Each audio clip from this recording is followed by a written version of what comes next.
Hello বন্ধুরা, এই মেয়েটা একটা বক্স থেকে অনেকগুলো চকলেট বের করে নিয়ে নিল। তারপর একটা রুটির উপরে চকলেট গুলো দিয়ে গলিয়ে সুন্দর করে একটা বাটিতে নিয়ে চাপ দিল, আর হয়ে গেল বন্ধুর একটা কাপ ফুলের।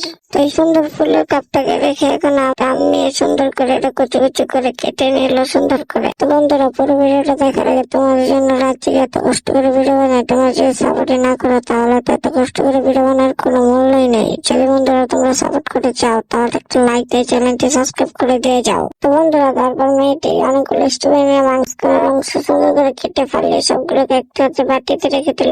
স্ট্রবেরির মাঝখানের ফাঁকা অংশ ভিতরে আমের আইসক্রিম দিয়ে সুন্দর করে সবগুলোকে ভরে দিল। তারপর একটা বাটিতে আমের আইসক্রিম আর স্ট্রবেরিকে সুন্দর করে সাজিয়ে ফ্রিজে রেখে দিল। আর স্ট্রবেরি গুলো ফ্রিজ থেকে বের করার পর সেই প্লেটের বাটির উপরে সবগুলো স্ট্রবেরি রেখে দিল। আর হয়ে গেল বন্ধুরা চকলেটের বাটির উপরে স্ট্রবেরি আইসক্রিম। তো বন্ধুরা, তোমরা যদি এরকম স্ট্রবেরি আইসক্রিম খেতে পছন্দ করো তাহলে জলদি জলদি সাবস্ক্রাইব করো।